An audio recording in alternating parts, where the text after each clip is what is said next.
ဟိုးရှိတုန်းကဗာရာဏသီပြည်မှာကုံတယ်ကြီး2ဦးရှိခဲ့ဘူးတဲ့တယောက်ကတော့ပညာရှိအမျှော်မြင်ကြီးပြီးအရာရာကိုအကျိုးချောင်းနဲ့ချက်ချင်းတတ်တဲ့သူနာမည်ကတမ္မာကုံတယ်တဲ့နောက်တစ်ဦးကတော့သူများပြောတာကိုလွယ်ယုံတတ်ပြီးကိုယ့်ညံနဲ့ကိုမစင်စားတတ်တဲ့မိစ္ဆာကုံတယ်ပေါ့တနေ့တော့သူတို့2ယောက်ဟာခရီးရှည်ကြီးတစ်ခုကိုသွားဖို့ဖြစ်လာပါတော့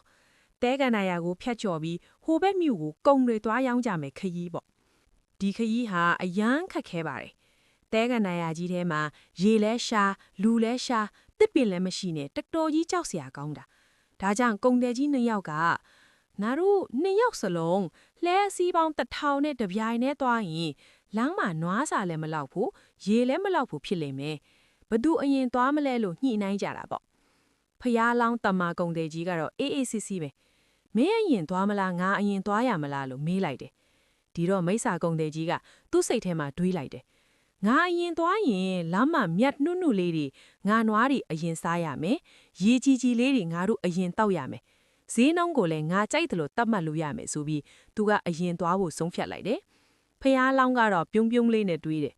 သူအရင်သွားတော့လဲသွားပေါ့သူတို့နွားတွေစားပြီးသားမြက်ပင်တွေဟာငါတို့သွားမယ့်အချိန်လောက်ဆိုရွက်နှုတ်တွေဝေနေရောပေါ့ဒီလိုနဲ့သူကနောက်မှသွားဖို့လက်ခံလိုက်ပါတယ်ဒီလိုနဲ့မိစ္ဆာကုံတယ်ကြီးရဲ့လှဲတန်းကြီးတဲကနာရအလဲကောင်းကိုရောက်လာခဲ့ပါတယ်အပူဒဏ်ကလည်းပြင်းရေကလည်းရှားပါလာလီဆိုတော့အားလုံးကပင်မနွမ်းနေကြပါတယ်အဲ့ဒီအချိန်မှာနတ်ပြလူတွေကသူတို့ရဲ့လှဲ့ကွက်ကိုစပါတော့တယ်သူတို့ကလူရောင်ဆောင်ပြီးအဝတ်အစားတွေဆူရွှဲနေပုံခေါင်းပေါ်မှာကြာပန်းတွေပန်းထားတဲ့ပုံနဲ့လှဲတန်းဘက်ကိုလာကြတယ်ပြီးတော့ဟေးကုံတယ်ကျွေးရေရှေ့မှာမိုးတွေအယမ်းရွာထားလို့ရေအိုင်ကြီးတွေအများကြီးရှိတယ်ရေတွေကလည်းအယမ်းချိုတာခင်ဗျားတို့လဲပေါ်မှာပါလာတဲ့ရေအိုးတွေကိုအပိုတဲထားစရာမလိုဘူးတွန်ပစ်ထည့်လိုက်တော့လှဲတွေလေးနေမှာပေါ့လို့လှဲစားပါလေတော့ဒီစကားကိုကြားတော့မိစ္ဆာကုံတယ်ကြီးက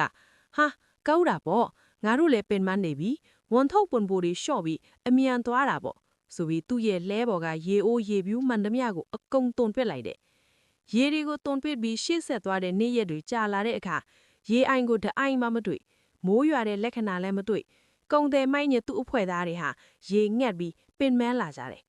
နောက်ဆုံးတော့သူတို့မောပန်းနေပြီးအိမ်မော်ကျနေကြချိန်မှာနက်ပြက်လူတွေရဲ့အစာထပြီးအကုန်လုံးတေဆုံးသွားခဲ့ရပါတယ်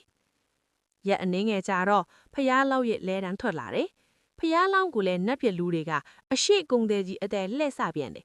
ဒါပေမဲ့သူကတော့နတ်ပြက်လူတွေရဲ့လှဲ့ကွက်ကိုချက်ချင်းတည်တယ်